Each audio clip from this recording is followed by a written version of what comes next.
தினம் ஒரு திருக்குறள் வழங்குபவர் உங்கள் லட்சுமி கல்யாண். குறள் எண் 784.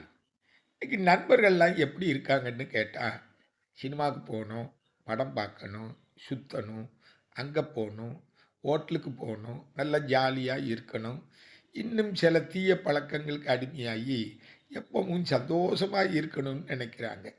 அதாவது வாழ்க்கையில் சிரிச்சுக்கிட்டே இருக்கிறது தான் நட்புன்னு நினச்சிக்கிட்டு இருக்காங்க. சிரிச்சுக்கிட்டே இருந்தாச்சுன்னா வாழ்க்கை நமக்கு சீரழிஞ்சு போயிடும்.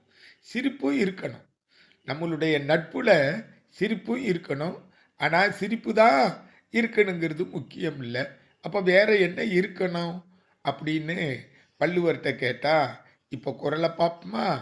நகுதல் பொருட்டு அன்று நட்டல் மிகுதிக்கண் மேற்சென்று இடித்தல் பொருட்டு. நீ சிரிச்சுக்கிட்டே இருக்கிறவன் நண்பன் இல்லடா. ஆனா இதுல நட்டல் சொல்றாரு. நட்டல்னாலும் நட்புங்கிறது தான் அர்த்தம். நகுதல்லாம் சிரிப்பு. நகுதல் பொருட்டன்று நட்டல். எப்பவுமே சிரிச்சுக்கிட்டே இருக்கிறது வாழ்க்கையில். ஒரு நண்பன் இருக்கான், நம்மளை சந்தோஷமா எப்பவுமே சிரிக்க வச்சுக்கிட்டே இருக்கான்னா அது மட்டுமே நட்பு அல்ல. மிகுதிக்கண். மிகுதிக்கண்னா என்ன?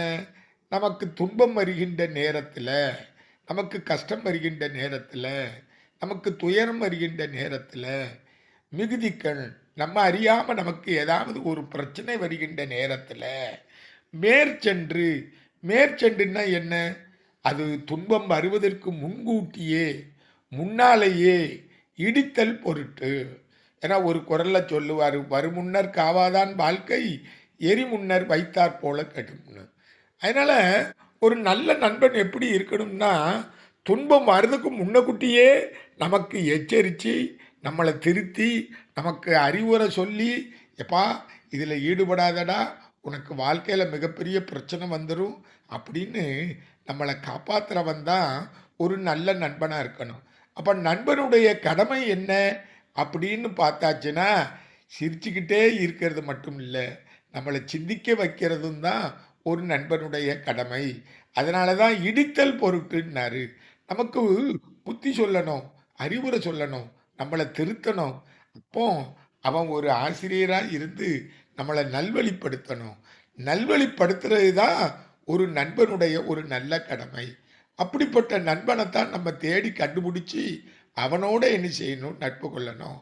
சிரிக்கிற நேரத்தில் இருந்துட்டு நம்ம கஷ்டப்படுற நேரத்தில் நம்மளை விட்டுட்டு போகிற நண்பர்கள்ட்ட நம்ம ஒரு நாளும் என்ன செய்யக்கூடாது? பழகக்கூடாது. நம்மளை எப்பொழுதும்